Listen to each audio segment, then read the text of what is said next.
Okay, we're here. Yeah. We're back to talk about maybe one of my favorite characters so far. I'm excited. Dude, it's real good.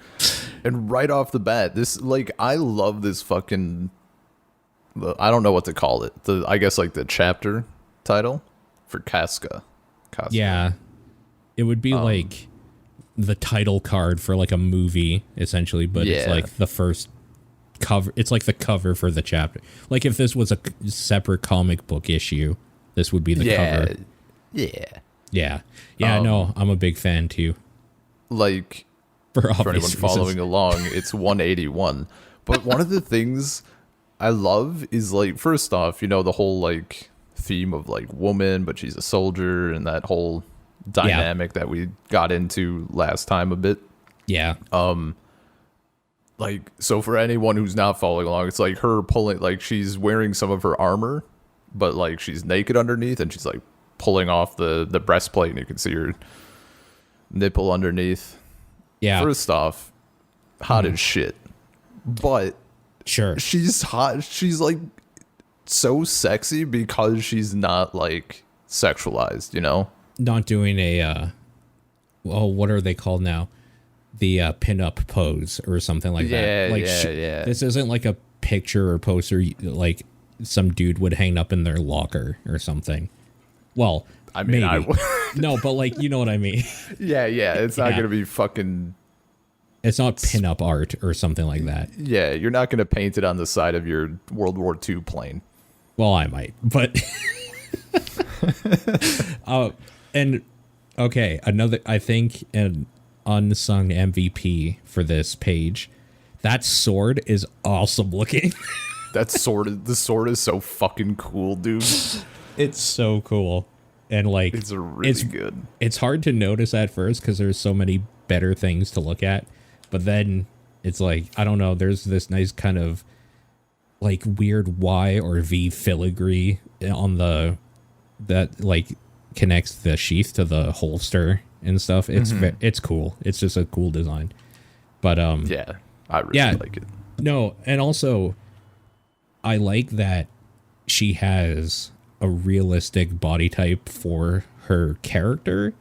Like, it's not just some weird big floppy titty coming out. It's like she has like a bulky, like, not masculine, but like she has a big like torso, like chest or whatever, because, you know, she's swinging a sword and she's like fighting and stuff. Yeah. Well, and even like her, I mean, it's kind of hard to it's not that hard to see, but like in this picture, her bicep looks like huge. Yeah. Compared to what I think it is because of the pauldron. Yes. But it's just, it is great. Yeah, no, it's a great picture. And it leads in to kind of a weird, almost opposite, like, so we're back on the battlefield here. This first image is such a weird kind of juxtaposition of what we've been talking about, where she looks like a helpless maiden here, like barely able to hold a sword. It's weird.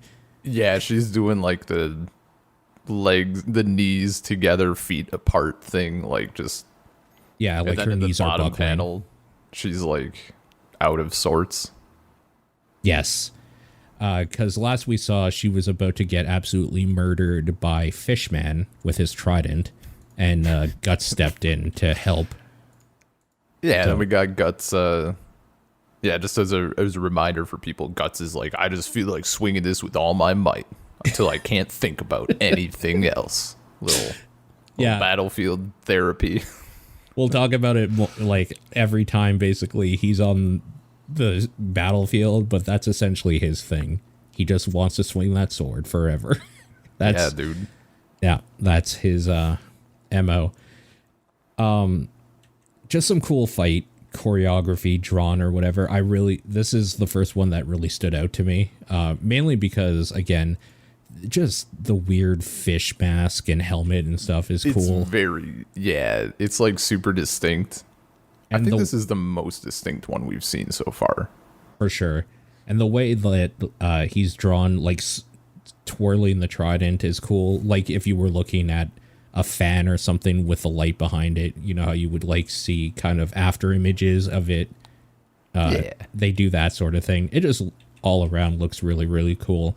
And it's hilarious because he's kind of just like swinging around his trident like he's going to do something and then just gets fucking murdered. Yeah, it's like the bit in Indiana Jones, right? Yeah. The guy like going crazy that just fucked up. Yeah. He's even like, I guess not talking shit necessarily, but he's doing the like, this is my ultimate technique, Ganzan Seppu, and it's just dead. Then he's just dead in the next panel. Dude, fucking Guts being like, Ganzan Seppu, so what? Yeah. It's so good. It's so fucking good. His head's just caved in the next scene.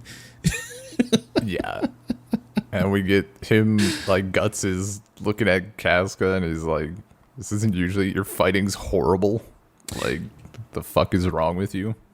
Yeah. And then Casca, like, passes out. Yeah. Yes. Okay.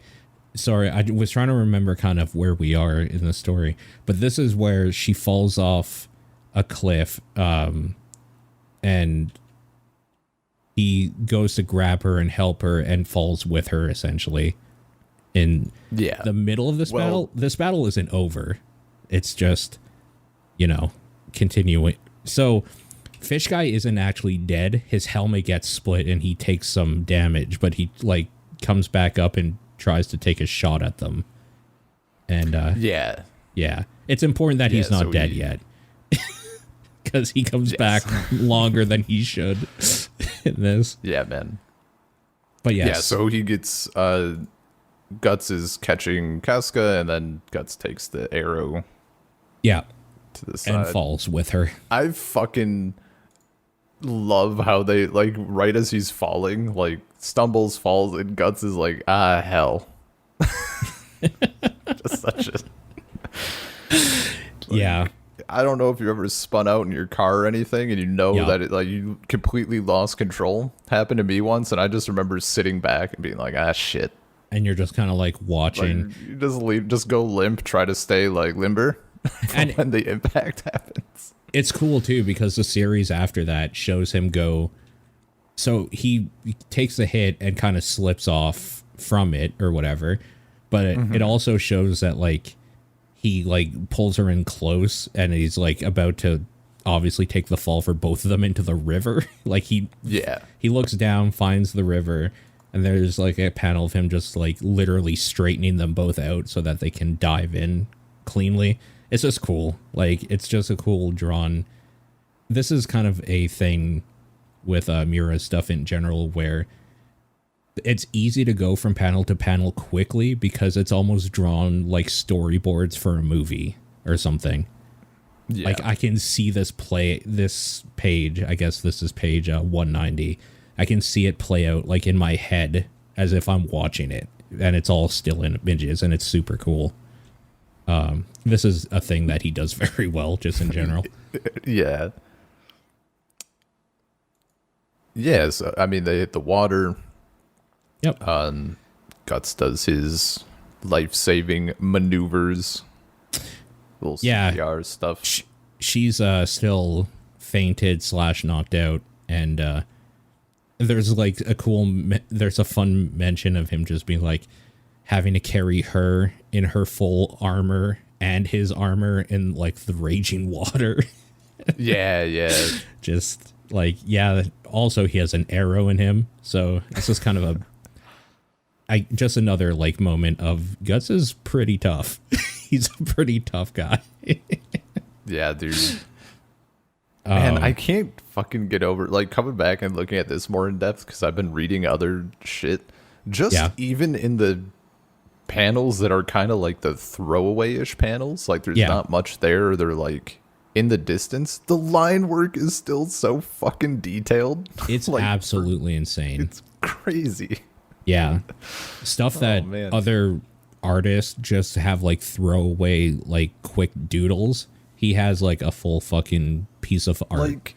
Like I'm looking in particular on like page 194, the top right panel, where it's like sort of in the distance and they're sitting on the river bank and like they don't doing the thing where there's no like they don't have faces, right? They're just blank, but everything is still so fucking detailed. Like, it's crazy. Yeah, you can see like the outlines of trees that are being obscured by rain. You can see kind of the underbrush and bushes. There's a fallen log. Like, it's stupid.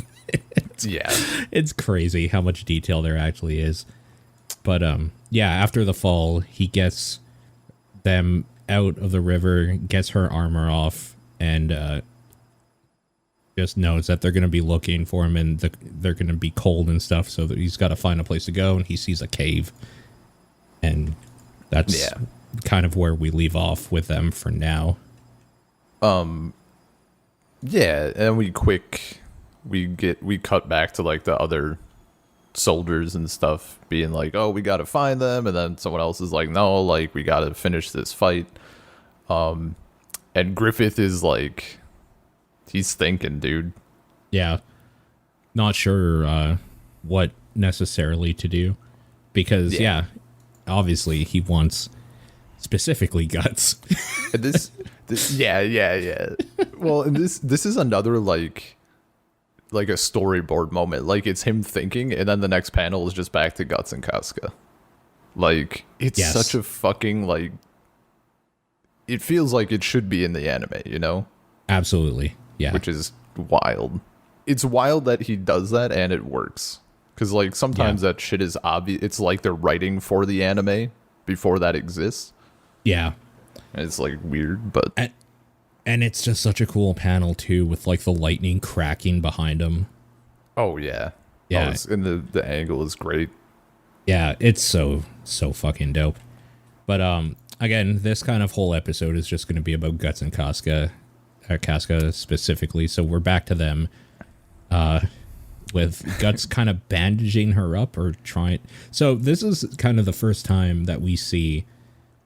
She has... like, not pantyhose necessarily, but some weird, like, leather something or other pants. It's not a jerkin, is it? No, like jerkin. It's almost like lederhosen or something, held together by they're just whatever she had. Yeah, I mean, there's like those straps on them that I think are just for like the rule of cool. Or, no, it looks like maybe those are like. Well, it looks like she has like the leather. I was thinking that it's all one bit, but it actually looks like there's two. Like, she has her regular shoes because they're not really boots, but then like coming up from the shoes up to like her thighs where that strap is, that's like a separate part. And then I assume there's like a thinner leather underneath because you can see the stitching and stuff. You're right. Yeah. So that's probably like what you would put on between you and your clothes and the armor. The actual like metal. Yeah, that makes sense. Anyway, she's knocked out, and they're freezing essentially from the water, and it's raining. So Guts she already had a fever and stuff. She already had a fever, and Guts is trying to figure out how they can survive. If he says here, if I light a fire, it's like telling them we're here, just like a big signal. So there's only one way, and it's for him to keep her warm the way he was kept warm by her. Yeah, dude. So, yeah, it's kind of funny, too, because he's not stoked about it. Yeah, he's like, can't help it, but he, like, actually looks fucking, like, irked. Like, yeah, and I mean, even when he's undressing her, and he's like, what a pain. Yeah. We have some good, just like him being annoyed while undressing this woman that's knocked out, which is nice because too often you see a situation like this and it's creepy. This is not at all creepy. This is very much like, or even if it's not directly creepy, it's like the fucking virgin MC, like seeing tits for the first time and fucking 8 panels of them blushing and trembling and whatever, and it's like fucking here it's like it's 2 soldiers, you know? Yeah. And this is one that he doesn't particularly even like necessarily. Like it's not that they don't like each other. It's just they're at opposite ends all the time. Yeah. This is also where, as he's undressing her, he finds out that she has her period, but this is a really awkward. This part is awkward where there's blood and he's like, "Oh God, did she get wounded?" Yeah, and then he like realizes is like that fucking. I love the on 199. Yeah, the must panel, be rough the first, being a woman. Not even that. I guess like the bottom section, the top right one. His like facial expression is where it such clicks. A dumbass. Yeah, yeah, just an idiot. This is actually like, okay, so this is kind of an awkward situation just in general with what's going on, but this is kind of like weirdly sweet where once he understands it, he's just like automatically has a more caring look. Yeah. And like just how it ends with must be rough being a woman or whatever. And the final page is one of my favorite pages yet. Dude, I was about to say that the fucking end of this chapter is so fucking good. Yeah. They're in the cave. It's like very dark. It's shaded. And he's in one hand, he like has his arm wrapped around his sword, and she's like, Casca is like in his lap, and he's like has the other arm wrapped around her, and he's cradling her. Yeah. And his expression is like fucking perfect. He just is like on watch. Like, yeah, he's just on duty. There is absolutely nothing sexual or like love related or anything. He is a sentinel protecting his comrade right now, and it's so good. It's such a fucking good. Yeah, it's also the type of thing that you would want to hang up in your room, but you would never want anyone to see it. It's one of those. It's so cool though. It's even up to now. I've have read a decent amount ahead of this. This is still one of the best in this whole series. This is one of the best pages or panels or whatever you want to call it. And Miura is just so good at drawing and shading things that are obscured from light, but you can see what's happening. It's insane how good he is at that. Man, I'm so stoked to get to like some of the later stuff. Yeah, there's really good shit. He just keeps ramping it up, dude. Eventually you get to like these 2-page like artworks basically, and you're like, oh, like he probably finished this, and then that's why there was like a 3-year hiatus. like he killed himself writing or drawing this. Reading this manga has made me realize why there are people that have like cloth scrolls of artwork in their rooms and shit. It's like, oh, I get it now. Yeah, dude. Because you incorrectly, I will say, thought that stuff was cool when really this is cool. Like, I get your fervor for this, but you're wrong because this is better. You should have this. It's just a really cool scene. And as long as I remember, I'm gonna probably pull this one for the episode picture because it's so fucking good. It's great. We got some backstory for in chapter 2 of Casca, where we kind of see how she was brought in, at least right at the beginning here. This is a cool page, seeing just kind of shitty, like, ragged young girl, and Griffith looking the exact same age somehow. Yeah. Eternally hot. On his white horse, like literally the white horse, blonde-haired dude or knight riding up and saving her from her life. She wakes up and Guts is there. Love that panel where she wakes up. Yeah. So there's a few panels where he just says yo to her, and it's so good. It's great, dude. Like just a little yo tossed in. Yeah. Also, I don't even know the right adjective, but her covered in those ferns is like... Yeah, I know. This is like your fetish 101. This is like the Venn diagram right now for you is a perfect circle of things. I get it. It's just so well done, though. Yeah. The light streaming in. The yo. the yo is the best part. Yeah, the lead up to it is cool too. I really like that like half drawn her and the panel up above. But yeah, anyways, she's covered. It looks like it's daylight now, so we don't really know how long she's been out yet, but Guts is wearing a tank top and is looking more in his casual wear now. So it's some time has passed and he's covered her in like, I don't know. They kind of look like pine needle fronds or something. Like they don't look comfortable. Yeah, it does look like not like ferns. It's like pine branches of pine or something. There's like softer ones. We can assume they're the softer variety. Otherwise, yeah, that'd be a bitch. Yeah. Casca wakes up and she's just kind of asking like, where are we? And Guts is saying we're in a cave by the river because you almost died from that whale dude and then fell off a cliff. And she tries getting up and is in a bunch of pain.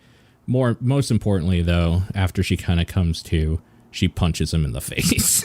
Yeah, she we get the panel of her realizing she's naked. He's like, what could I do? You were soaking wet and freezing. He's like, what's that look for? Bam. So fucking good. Yeah. And then she throws the shit at him. He's like, I saved you. And then she throws all of the shit at him. So I was going to ask you, he's holding a cloth that's been rolled up. Is that him trying to give her a tampon, essentially? Why did he roll it up that way? I think so. Because otherwise he would have just thrown it at her or something. Yeah, we don't really know, but that's kind of. Anyways, it's phallic looking. Yeah. And we know it's a cloth because we saw him wringing it out as they're talking in earlier panels. But I just was wondering, is he really doing that? That's kind of weird. It's kind of a weird thing to do. He's an idiot, man. Yeah, he doesn't fully understand, I guess. If it's not fighting. Yeah. It leads to some great after the hit. There's a great panel of him looking really silly after she's throwing shit at him. Yeah. He's on his hands. Just making this weird face. Yeah. Dude, some of that is great where it's there's still the intricate line work, but then it's anime expression, just the exaggerated manga anime stuff. It's pretty good. Yeah, it's super good. She throws the sword at him and almost fucking knocks him in the head. Dude, that fucking line when it's the dagger next to his head and he's like, hello, you finished now, you hysteric bitch. He's so fucking annoyed still. Yeah. So this is important though, because this is where she breaks this whole thing. It's all kind of come to a head. She doesn't love the situation. She doesn't like him at all. And the fact that he saved her or whatever, it's, man, the next page on page 207 where she's just crying. That is such a super good page too. But yeah. I wasn't born a woman because I wanted to be. Yeah, that's rough. It's huge. Yeah. Yeah. I mean, so the way that Guts' thing is how your bad luck and that hits hard. Hers is the woman thing, obviously, and it all kind of comes to a head after she's throwing stuff and mad at him because he says women aren't cut out to be warriors, and she's not a fan of that. then they get into she's naked wrestling match or whatever. Yeah. I don't know how often there are manga or anime where there's a woman fighting completely naked against a dude, but I'm sure if there are more of them, they aren't super platonic like this is. Yeah, like he still just doesn't give a shit. Yeah. Dude, I love some of like calm your ass down. Such a good. Oh. Yeah. Yeah, he's still just like he doesn't there's like clearly nothing there. Like he doesn't give a shit at all that there's a naked, attractive woman in front of him. Like he could give a fuck. And then it comes to there's going to be a lot of favorite panels in this episode that we talk about. In 210, where she's wearing his giant tank top. Yeah, man. It's so good. Yeah, dude. I mean, that's literally one of the in the Berserk Warriors game. That's like one of the outfits you can buy as a DLC. Oh, I saw Guts it. Tank top. Trust me, I saw it. Yeah. It's probably pretty late to mention this now, but like if you're reading that or listening to this or like going to read it, this is like kind of not safe for work stuff. Maybe don't. We're going to talk about this other stuff later on. There's a lot of stuff that I've been reading at work that is anytime somebody walks by my desk, I kind of hide the tablet a little more to make sure. Yeah. This was one of them. This whole, not volume, this whole chapter was one of the ones where I made sure nobody saw what I was reading. Anyways, it's story time. Casca kind of gives us the lowdown on who she was or whatever. She was part of a dying town where people starve to death in the winter or whatever. And basically one day she was bought by a traveling baron of some sort or whatever, a nobleman. For a sex object from her parents. The parents agreed to it. Well, he told the parents he wanted a maid. A maid, so the parents were like, yeah, sure, but like fucking clearly, even just seeing this, you fucking know that it's not a maid. Yeah. And then sure enough, next panel, like in the goddamn carriage, he like assaults her. It's unfortunate that anytime there is a child in this manga so far, they have been brought in by an adult for sexual favors, essentially. It's kind of fucked up. True. Colette was a good girl. Normal. Well, Colette was a zombie, but yes. Well, she should have stayed in the fucking wagon, huh? I mean, I agree. Guts told them both to. She was told. Yeah. I really hate this part. It's rough, dude. Yeah, it's really gross. But it has the good ending of as soon as he's like about to rape her, Griffith comes along and saves her. And that's kind of like why. So we find out that she kind of not necessarily has a crush or love for him, but more like an admiration and respect because he saved her life, literally, like a savior complex or something. For him.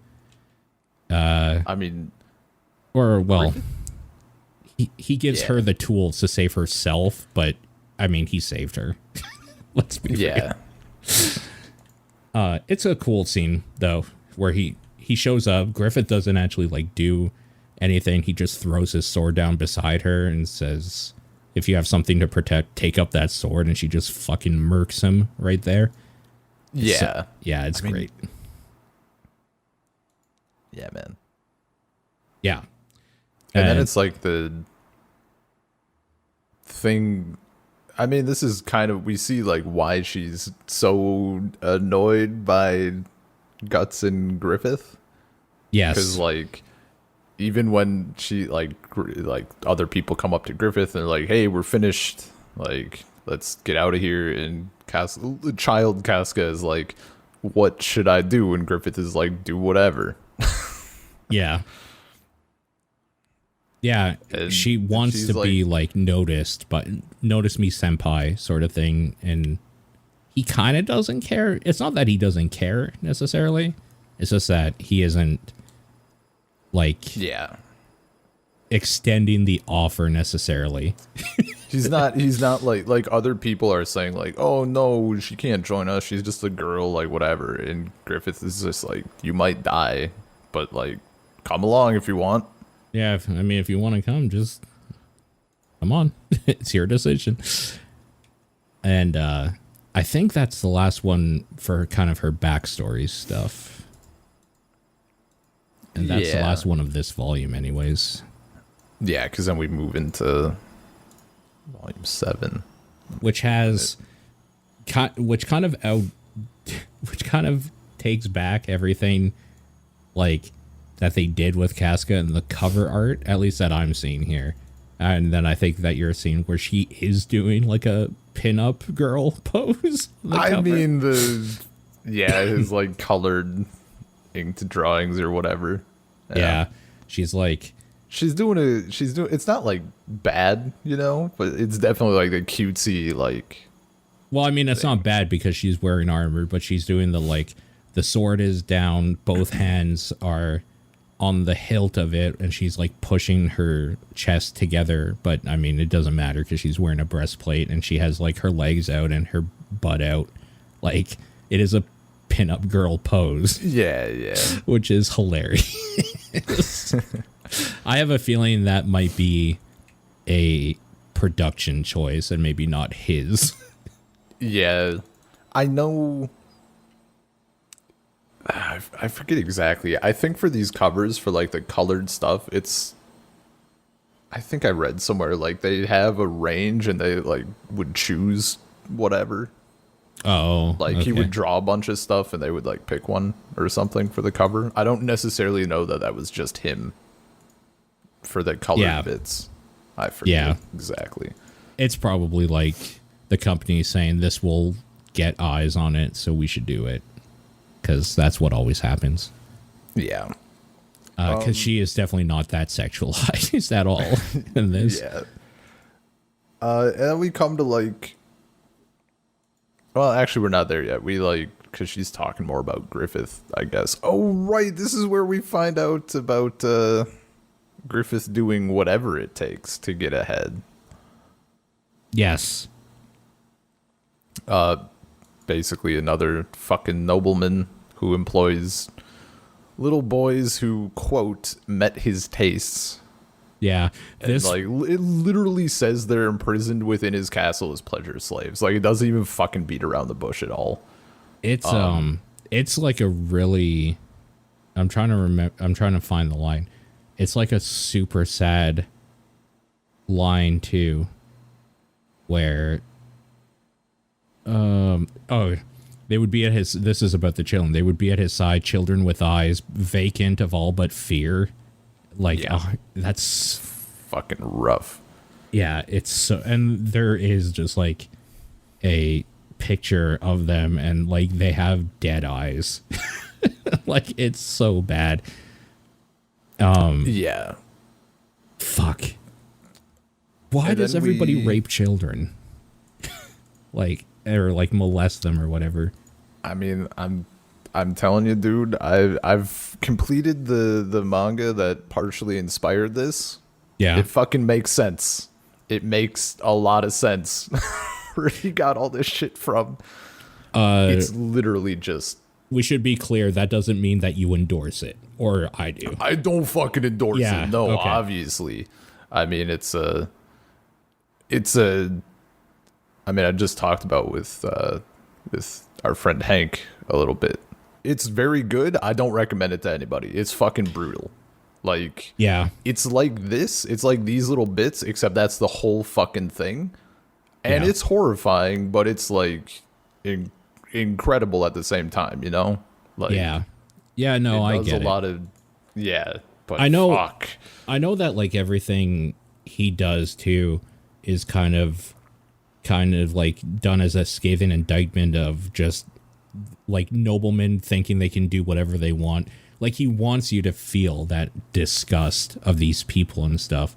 It's kind of the same way that I don't like in video games where you have a dog like companion because they use that dog companion as an easy way to kill it off or something in the story to make you either hate a character or feel really sad and like manipulate your emotions.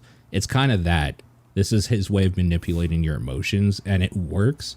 And I kind of don't like it, but I kind of also understand why he uses it. I just wish he didn't use it so often. Yeah. That's kind of where I'm at with it. But anyways, yes. We get more stories of not really like their exploits, but kind of things she have seen of him and like the lengths he'll go. Specifically, there's a dead kid at some point that he finds, and it's this weird moment where he's like lording over the body, even though nobody knew who the kid was or whatever, and nobody seemed to care really, except for Griffith. And there's like this sad him holding the toy, or yeah, he had a toy on the battlefield. Yeah, man, it's just everything about this is really bad. But it brings up this whole thing about like how this kid died. He must have really loved knights and maybe dreamed of being one and dreams or whatever, because this is where we start learning more and more that Griffith is obsessed with his ambition and his dream and what he'll go to get it. Well, it's also like revealing literally only the second emotion that Griffith has ever had. Yeah, like, or to us anyway. We find, because I mean obviously we've seen plenty of his fucking ambition to this point. Yeah. But when he's like kneeling over the body and he's like, maybe my dream is what killed this boy, like, yeah, he feels like guilt is like the thing that he has sometimes, and basically all of his ambition is also serving to like shove that down. Yeah. Yeah, and she even says that never seen Griffith like that before, never so somber.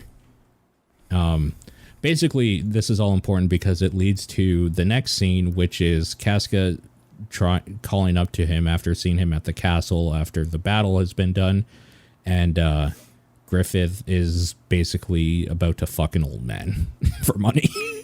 Yeah.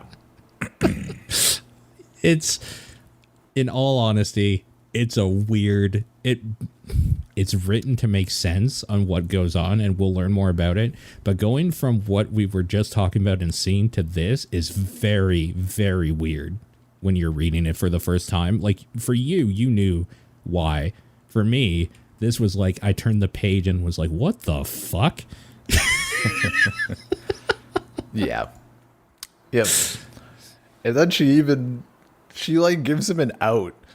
She's like, why were you alone with him before? Like, my mistake, right? Like, it was a war council. And Griffith's like, nope.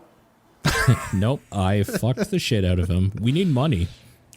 Yeah. It's like, oh, well, money. Okay. That fucking panel of him on page 20. Where he's literally at the top where he's just money.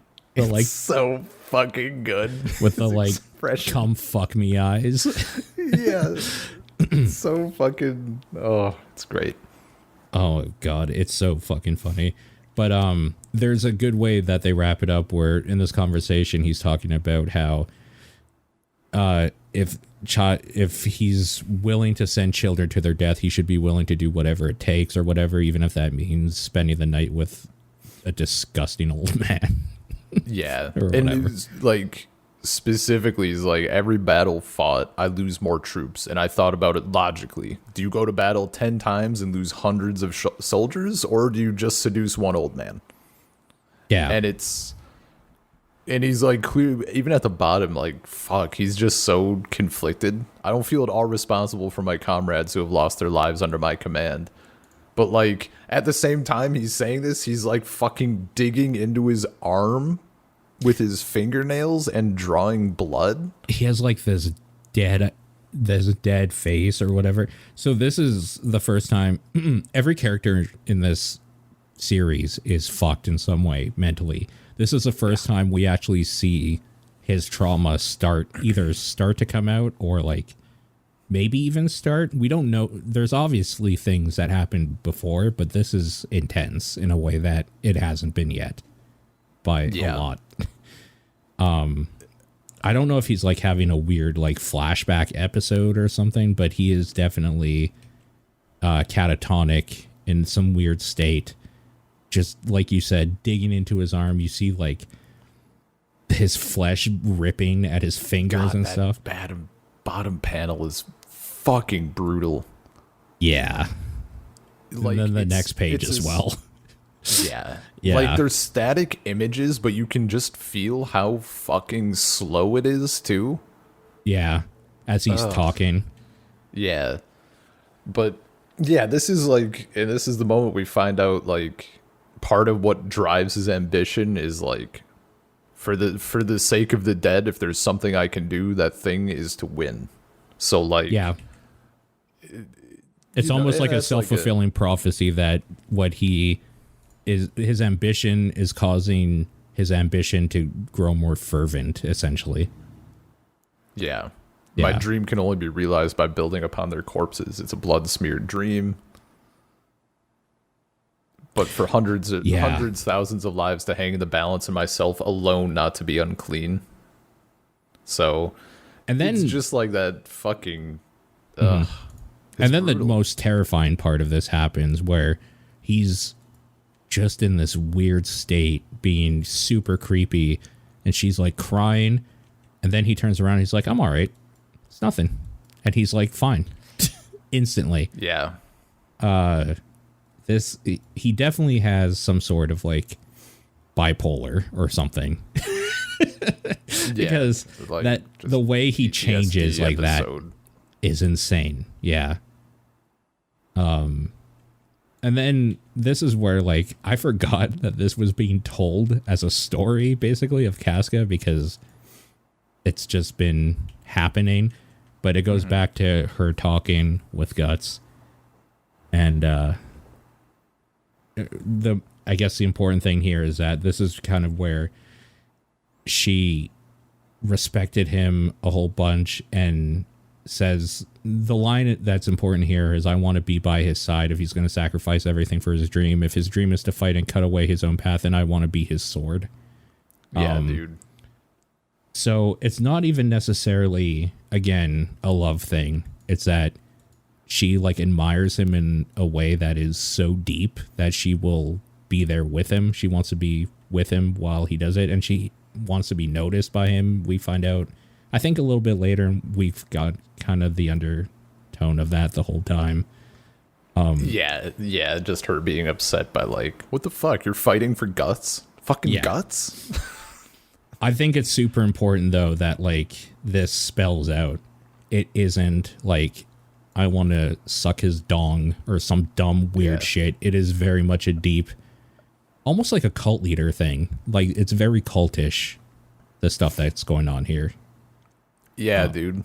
And we see that like repeatedly with Griffith. Like just how people are enamored by him and following him, and it's like this super charismatic, yeah, like this, just someone beyond the average person, that like literally like a cult of personality or whatever. For sure. Yep.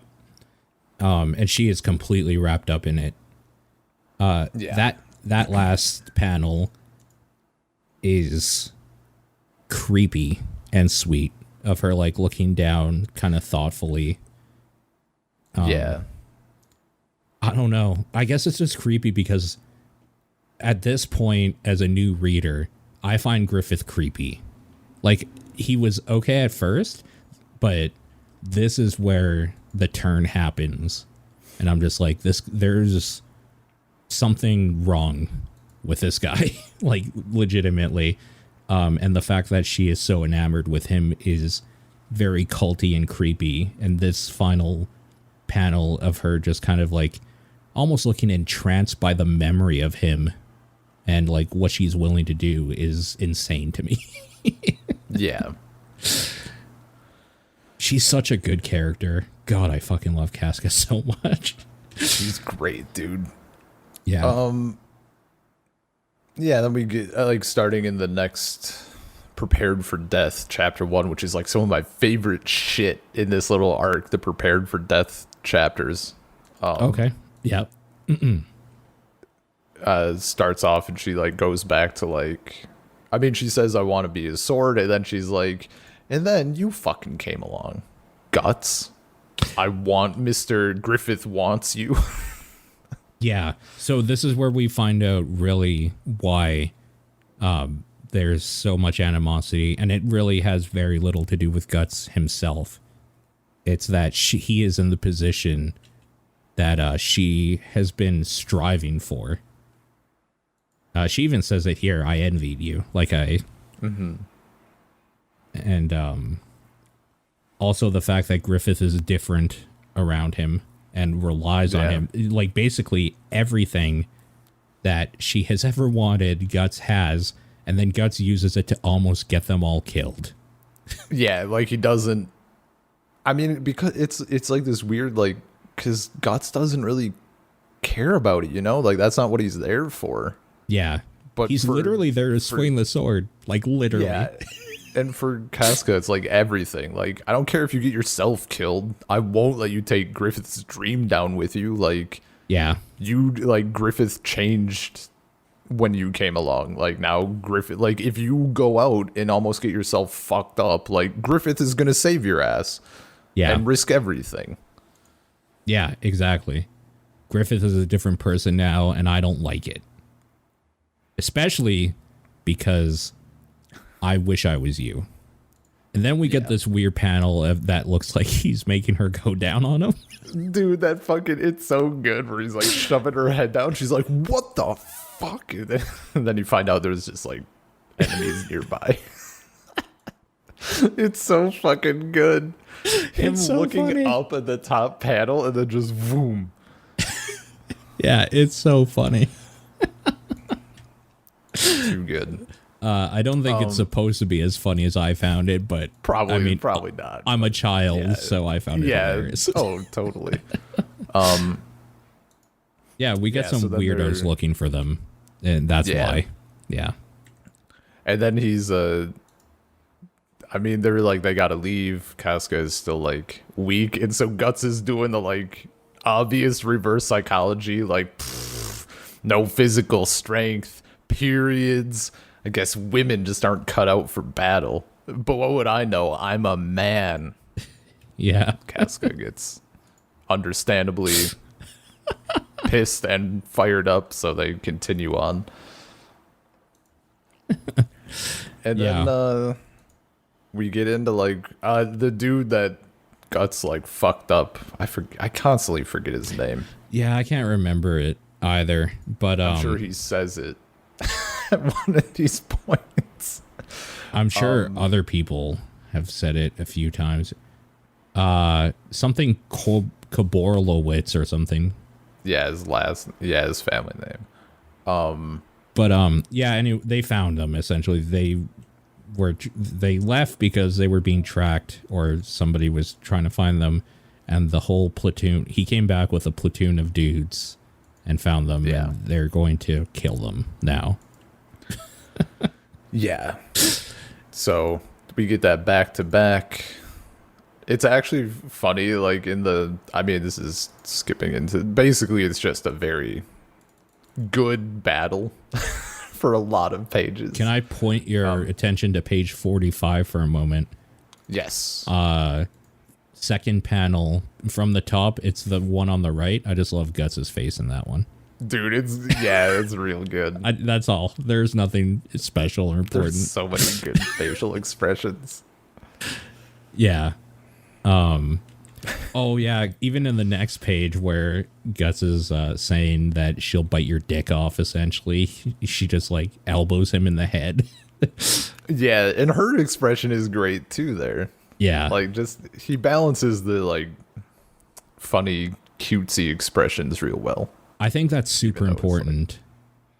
Otherwise, it is way too drab the whole time. It's way too self-serious. I really like when things don't take themselves fully seriously, because people in real life, even in bad situations, joke about things and make dark jokes and like bug each other because we're human. That's how we deal and cope with shit. So I like that stuff's in here. But yes, there's a big battle that goes on. We get, some panels of people's eyes like popping out as they get bashed in. Yeah.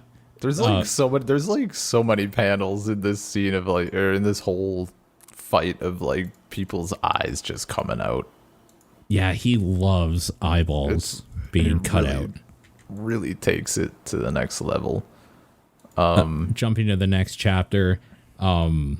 Again, just more dudes being killed or whatever, some cool battles or whatever. I really like that he's like commanding his troop. He's just like, there's only 2 of them. More people attack at the same time. Just like yelling at them. And that is fucking... I love how his little brother shows up. Second in command of the Blue Whale Ultra Heavy Armored Fierce Assault Annihilation Night Corps. Samson. There it is. So this is my favorite armor in this game because it looks like armor from World of Warcraft or something. It is so gaudy. It's so fucking big and stupid. With a big angler fish. Yeah, the angler fish. Dude, on page 59, look at whatever the commander's name is. His fucking greaves. Is it greaves? Yeah. Gauntlets. His gauntlets are just like the fish head. Oh, I didn't notice that before. It's just a fish head on the fist. Oh my god. Like every part of the armor is just fucking ridiculous. There's like fins on the knees. Oh my god, yeah, I didn't realize that. Even on the chest plate, there's fins, just like... Yeah, there's like fin imagery. It's stupid. It's fucking great. I also love how his brother is just like double or triple his size. He's just huge. Yeah, it's just massive. Yeah. But that leads to some awesome shit because Guts is excited now. Because Guts likes to fight big dudes. Fired up. So I think a thing that maybe we should talk a little bit about, or at least mention, is I really like how Mira draws how the different weapons actually like move. There's a lot of movement in his drawings and battles and stuff, but it isn't just lines all the time. Like an example of this is we see swords and stuff all the time and whatever, that is whatever. There's a lot of those. The trident, like I said, he drew the cool like spinning trident spear type thing with like the after images and showing that it's like moving in a circle. And in this, he has a like mace, like a ball on a spiked ball on a chain. And the way he draws it, like flying forward in, I guess specifically page 61, top left panel. Yes. That's what I was looking at. Going forward. And then you can see in the big panel on that page, how that movement is immediately stopped and Guts' sword is moving, so you get immediately you can see that Guts like blocked the attack with his sword and like pushed it back with it. Just the way this is drawn is so important for it to have that cinematic feel of while I'm reading it, you can see the move. It's almost like the images are moving in like real time as you're reading it, and it's so fucking cool. He's so good. I can't. Fuck. He takes that to like the extreme on 62. That bottom the main panel where it's just like that might be like the most lines we've had. Like this is our biggest instance of like flurries and it reads perfectly because you can see the ball lines how where the after image of the ball moving was. You can see that it's darker where the ball was with like lines kind of jutting out from it, where the sword ones are all sweeping attacks. Yeah. So you can actually like visualize you can see where it bounced off. It's fucking crazy. This dude is on some level that is just absolutely insane. Dude, and then the fact that he hit the ball mace back and hit one of the other dudes with it in the head is hilarious. It's great. Yeah, it's really, really good. And then we get him like fucking the panel of Guts with like 18 hands deflecting shit, and then Casca is behind him and she's like, is this my fault? And then she like notices that Guts has come into this battle fucking wounded already. Yeah, she didn't realize that, like, because she was out, that he was also very hurt. Yeah. Yeah, that image of him as like this protector in front of her and her looking really, really small is super cool. That's very good panel. And that's just kind of a throwaway panel in the top left corner. Yeah. Yeah. No, it's super cool. Yeah. I mean, we get what's his name? Commander is like, looks like the arrow wound you got hasn't healed. And she's like, huh? And then Guts, the little panel there where Guts is like, hey. And she's like, oh, yeah. And her face is like all wonky. It's like so cute. Oh, that's such a good one. Yeah, I really, really like that one too. He tells her that like they're probably gonna die, so I can buy you a few minutes with this guy though. So you should run. Yeah, get out of here. And then not only does he buy a few minutes, but he slices his sword into the ball, exploding it with shrapnel going everywhere, using that distraction to get an attack in and absolutely fucking annihilating the dude. Yeah. God, it's fucking... And of course, like, his eyes are coming out. But this from page 65 to 67 is insane.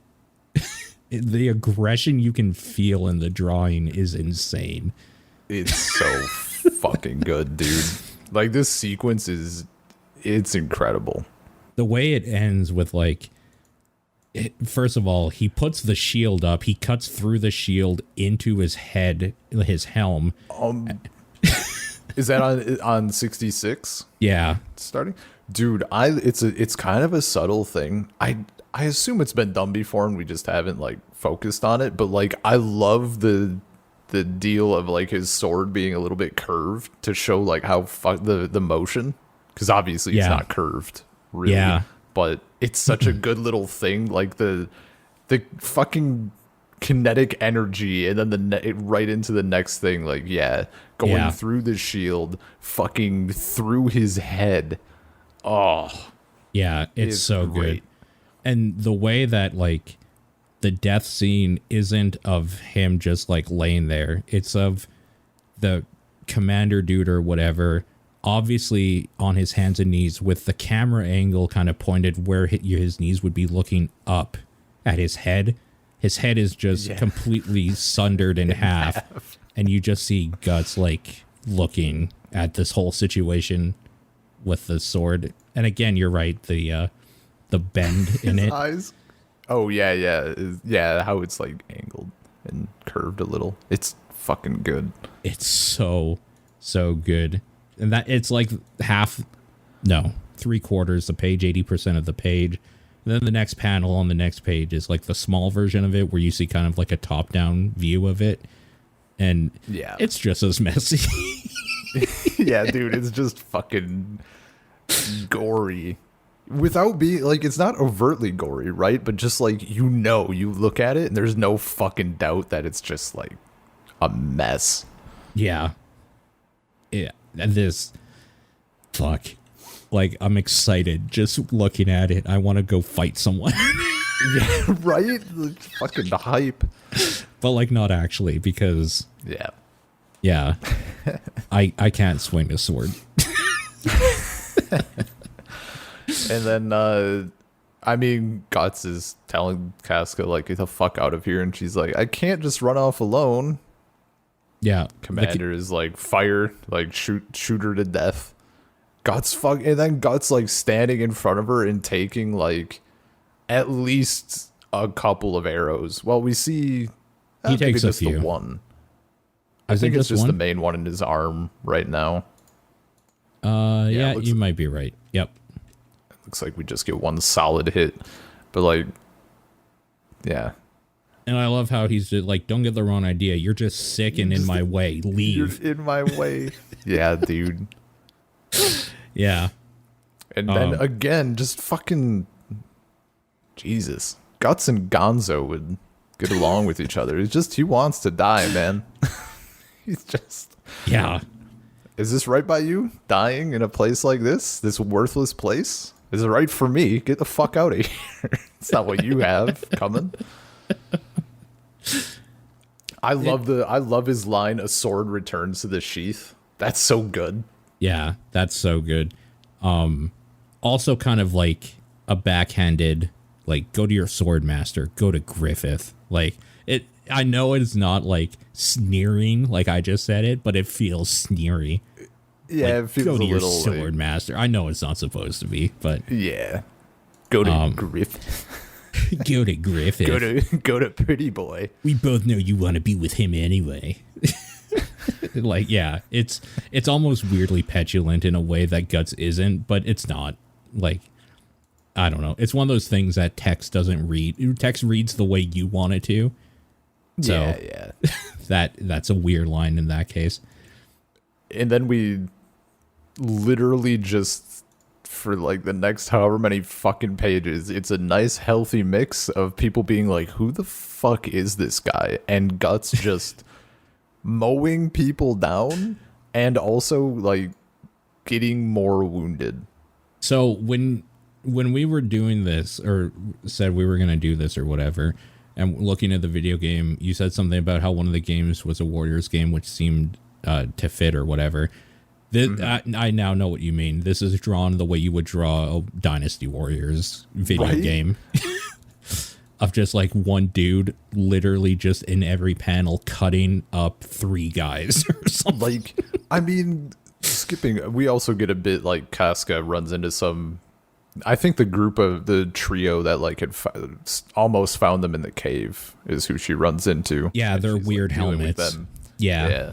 But on page 8, skipping ahead to 88, it's Guts and like, what is this? 1, 2, 3, 4, 5, 6, 7, 8, like 10 people. Like, it's just so fucking dumb. Cutting so many people into parts. It's absolutely like, fucking ridiculous. Yeah. It's literally just a Warriors game. It's so good. It's so good. I'm going to take your attention quickly to page 83, just because top left and bottom left are some of the best expressions Guts has had. That little finger, like, maybe I should get the fuck out of here. So I've been wanting to look into like importing my own personal stickers into Monster Hunter, and the bottom left one is one that I want. Can you do that? I don't know, dude, but some of these panels, I need it. It's great. Yeah, they're very good. Also, yeah, the Casca stuff is good too, but I mean, the real winner here is Guts killing 100 men. Yeah, like, just go. I mean, he like puts his sword. Actually, on 89, we get another, like, someone shoots an arrow. He fucking puts his hand up. Yeah. Like, takes it through the palm, and the guy's like, I got it. And before he can finish, Guts' sword is through the back of his mouth. That's such a good panel, too, because you see Guts, like, with determination, just stabbing him in the face and just holding his hand out with an arrow through it. And then the commander is like, his left hand's totally messed up. Now he can't swing the sword around that easily. Guts just fucking breaks the arrow, and the fucking bottom panel on 90 is like, him just surrounded. Fuck me, it's so good. Saying this, now this has gotten interesting. Yeah, man. Oh my god, it is so good. We do get the, like, fucking unfortunate shit with Casca in here being, like, rape bait, which kind of sucks, but she stabs that dude through the eye with, like, a branch or whatever. Yeah. On 96. This is a rough one. This is such a terrible thing, but I guess I'm going to say it anyways because I say bad shit all the time and whatever. This is miles and miles and miles better than watching children get raped in this fucking manga. Because I know it's terrible, but I know she's going to be able to maybe do something about it. Like these first few panels, while she looks powerless, are terrible. But then, sure enough, you like have faith, and she grabs a branch and, like you said, just shivs him in the fucking eye, and you're just like, yeah, yeah. Oh, it's so good. And then when he stands up and gets fucking just pinholed with a shitload of arrows, and it turns out like Judo and the boys are. I love that fucking line on 98 where he's like, "That's about far enough. She's the only woman for us, so she won't come cheap." Yeah, you're all gonna fucking die now. Oh, it's so good. Also, eyes on the next page. Just right into another dude's eye and a sword halfway through his like upper jaw. There's like that one, and then the one right beside it of his eyes just like flying out of his head. I didn't mention it, but we also get a really nice kind of like, if you look throughout this battle, like the sun is coming down. And it's not overt, but like through these panels you can actually see the lighting getting like darker. Yeah, and it's really good, especially in the Casca parts where I guess she's in like deeper brush or something. Where it's just kind of black and it's way darker. It's very, very cool. It also gives a feeling like they're moving deeper into the forest as they're going as well. Yeah. It's super, super cool. It's good shit. Guts is having like his fucking his battlefield meditation or whatever. He's like, what the hell am I doing in this dumb place, risking my life so cheaply? Is it for her? Nah. No time to think. I just got cut. Yeah. Man. So we're going to, I think it's next episode, we're going to be talking more about like another huge battle that's important. It's not nearly as fun, though. It's not nearly as fun at all. Yeah, this is... I'm trying to think of what I've read up to. I think this is by far the best battle in this arc. For the Golden Age stuff, like this is, I think this stand like for the basically for the normal shit. Yes. Yeah. Like this is easily it's the cool one.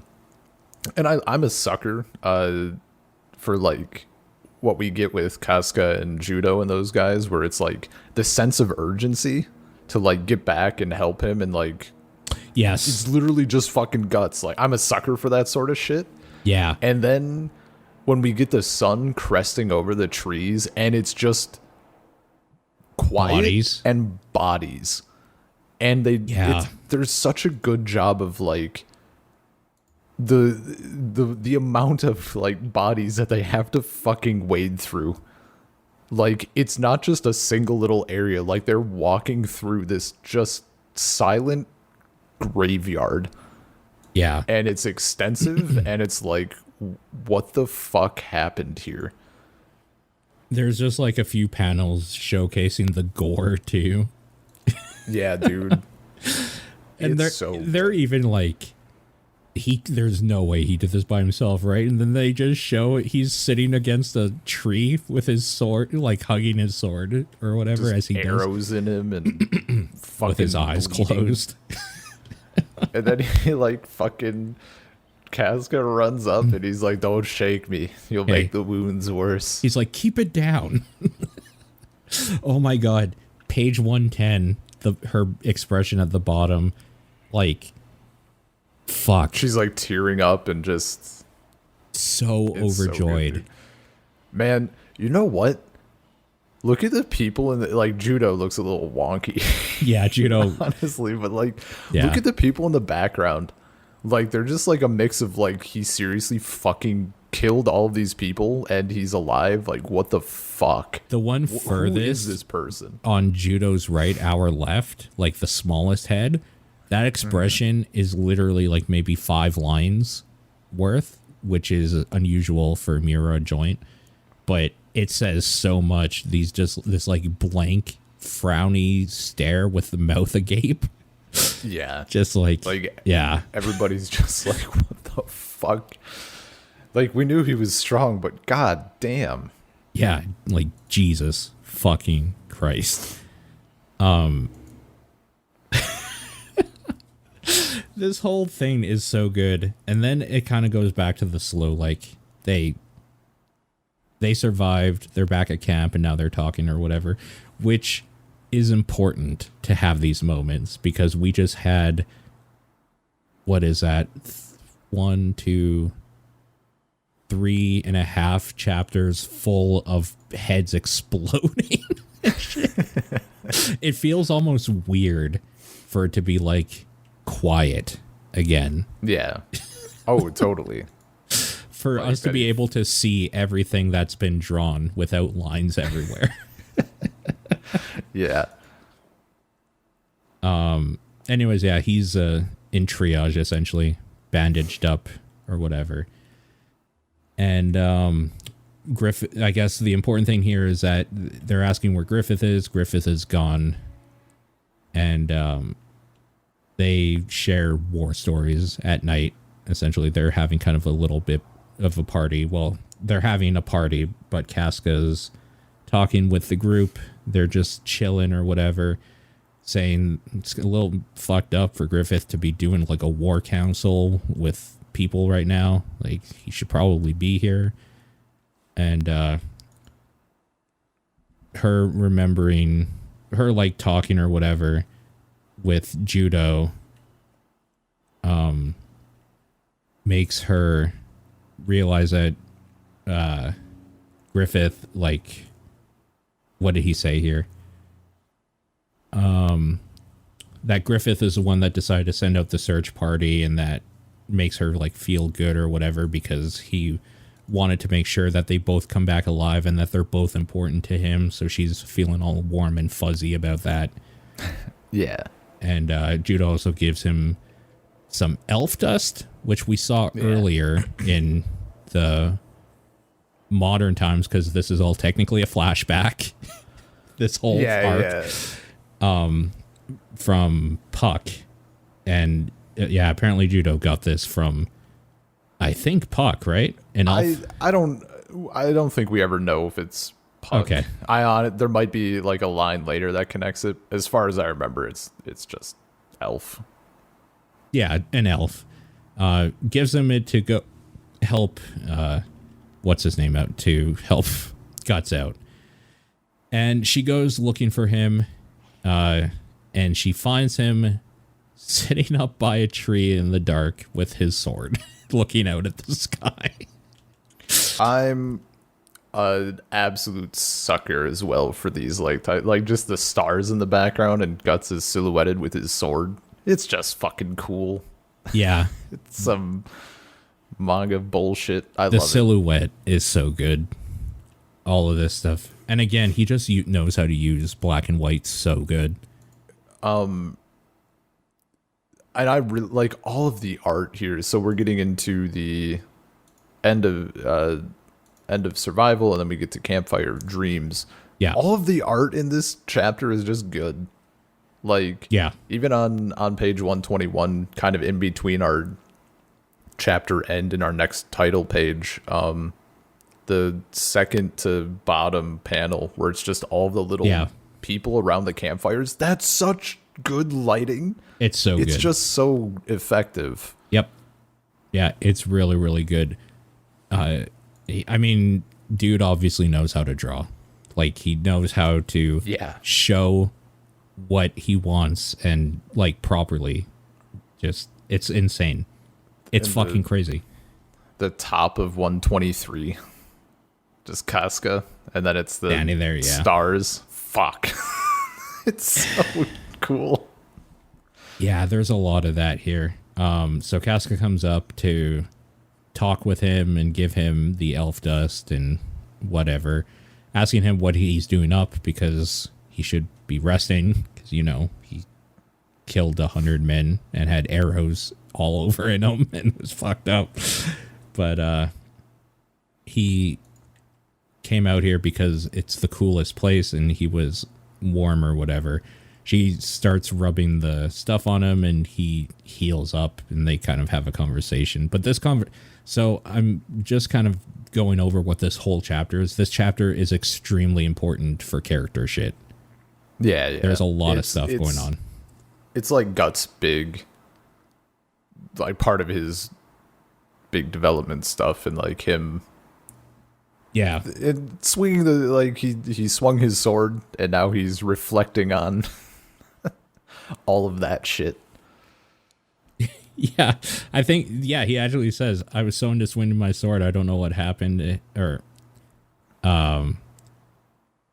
So the way he talks about it is that he doesn't even really know what happened in that battle. He was just swinging his sword around or whatever. Yeah, just mind completely turned off, just reacting and stabbing. Yeah. And that's, we get like me fighting 100 men doesn't really matter, like compared to what you're doing. And Griffith, like, you guys are betting your entire lives on this thing, and you would like for a greater thing. And he's like, if I were to go out and fight 100 or 1,000 men, it wouldn't really be any big deal.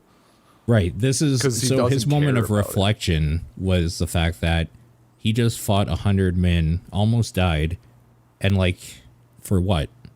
Like, for him, it was almost like a reflex or whatever. Like, he doesn't belong here. This is kind of where he figures out maybe he wants to find out where he belongs, essentially. Because, I mean, he's good at swinging the sword, and like, that seems maybe important, but maybe there's more out there for him. Yeah. And he like reflects on like people that he's in command of, which is also great. Like him just being, it's just more insight into him being like actually part of this group. He's not just a fucking mercenary. Yeah. Like the army, Gaston, my second in command. The army's not his thing. He wants to open a clothing shop downtown when the war is over. Nicole, I guess. Nicole proposed to a woman, but she refused because she didn't want to be with the common soldiers. So he wants to be promoted. Like, yeah. When I look out there, it's like each one of those lights contains tiny dreams and hopes. Yeah. And it's just fucking good. Campfire of Dreams. They said the thing. Yeah. And then fucking on 128, Casca is like, you smooth talker, and her face is like, yeah, she's into it. The smug. She's like, oh. She has like the little blush lines under her eyes or whatever. She's like, oh, what the fuck?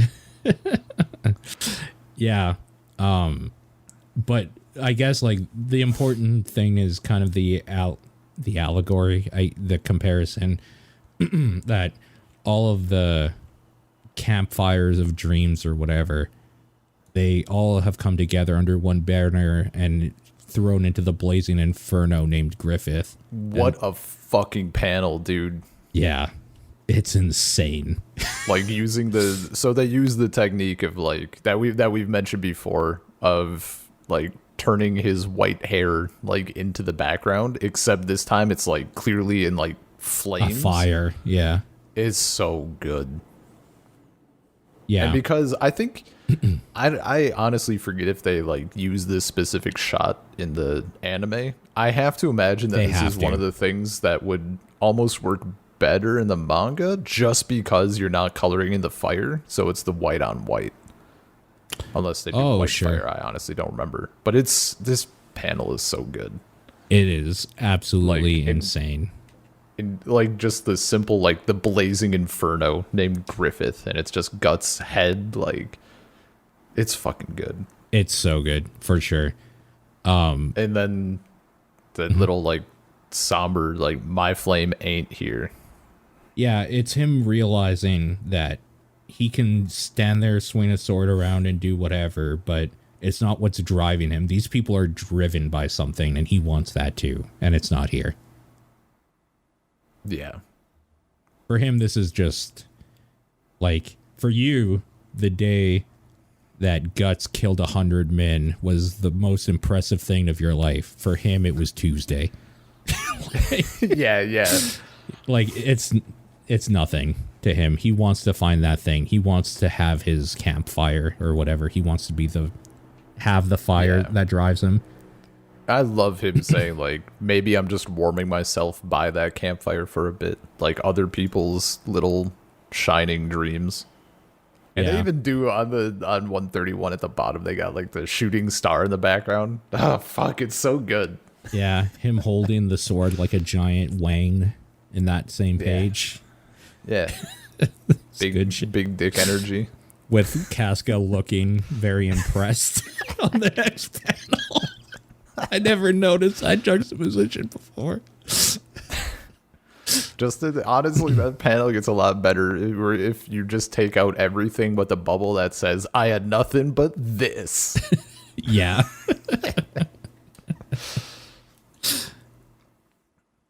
Yeah. Yeah, it's just so, it's the most important character development. I think Guts is again, from what I've read up to, Guts hasn't had more important character development yet than this. Yeah, this is so important. This is like huge for him. Yeah. And they even kind of like reference, we get on 132 where he's like, more than anything, I've always tried to leave the most essential reason for fighting up to other people. Yeah. And then Casca is like, Guts, like, you, blah, blah, blah. He's like, that's too much talking for me. What was I rambling about? Like, and hell, why'd I tell you all that? Pathetic. And then I'm back at you. Oh, I love her face in that. Yeah. Oh, that's such a good panel for her. Fuck. But then she realizes he plans to leave. Yeah. I don't know how she didn't realize until now that that's literally what he's talking about. But I mean, some people are slower. Rambling. He was rambling for so long. Yeah, that's true. That image again of her being faceless at the bottom of page 133 while he's like walking off after she asks him the question is really good. God, there's so much good art. This is definitely a podcast that if people are listening to it, they should probably have this. Even if you're not reading it, like just have this shit on hand to look at. It's so good. I really like on the next page too, on page 134, the tree. He's outlined perfectly by the tree. Yeah. Which I didn't notice before, but like even his elbows and stuff, or where the treetop kind of goes down or whatever, like he's perfectly outlined by it. Yeah. It's weird. And then they get interrupted by Griffith returning. We get another yo. From Guts. Yeah. Casca's looking like a little down, and she's like feeling bad because everybody like had to deal with shit because of her. Danger to the men in the unit. I'm not qualified, and whatever punishment. And then Guts fucking smacks her ass into Griffith. Oh my god, it is so good. The bottom of page 136 is so good. The lines coming off of her ass, and the fact that Guts is completely still except for his left hand being like a blur. It's fucking and making this weird like Neanderthal face. Yeah, and Casca's hair like standing up. It's just great. Yeah, it's so good. And Griffith is like just like, what the fuck? Yeah. He says, welcome back or whatever. And Guts wanders off with the rest saying, let's toss one back. Yeah. And you're not really up. You're really up to it, Captain? He's like, the booze will disinfect me, moron. Yeah. So they go off to celebrate, and Casca kind of dreamily looks at him as he walks off with the group, thinking like, is he seriously leaving? And we end with a nice panel of the campfire and like some stars in the sky. Yeah. And then we get our preview to the next chapter, which we're not going to talk about today, but right. We see the Midland Knights, the White Tiger Knights, one of Midland's two greatest forces, and they're trying to take the fortress Doldry, which is fucking, I mean, it's basically Gondor, right? Like, it's in the fucking cliffside, and it's just massive, and it's even, I think, I don't know which came first, but this is very similar to design. Yeah. The design. God, even. It's so, dude, going, like, zooming in on the page, like, the fucking, he drew a lot of bricks. Like, for no reason. Yeah. It's so detailed. It's insane. It's kind of stupid, honestly. Yeah. Even there's like specks of dust in the cloud. Yeah, like cloud. It's just, there's so much. There's just so much. There's like the bodies in the foreground. Yeah. And just, Jesus. Psycho. What a psycho. And then we learned that, report roughly 1,000 riders from the main gate of the enemy fortress. They're charging in the direction of our headquarters. And the White Tiger Knight commander is like, it can't be. Tudor's most powerful knights, the Holy Purple Rhino Knights. Oh my God, and it's like the horse with the rhino helmet, and it just spikes everywhere. They're so good. Unfortunately, that's maybe the best part of the next episode. Yeah, it's just the fucking, we get more animal. Nice. There is some good shit coming up for sure next episode, but the Doldry stuff, the battle isn't the thing to go for. There's some other shit that's going on, so that'll be fun though. Yes. Yeah, man. This was I love this section. Yeah. Like, this section of shit that we covered today is just so fucking good. Yeah, it is so good. Yeah, I guess that's going to do it for now. We have a whole lot more to talk about, so thank you for listening, and we'll see you next time. Yeah. Peace.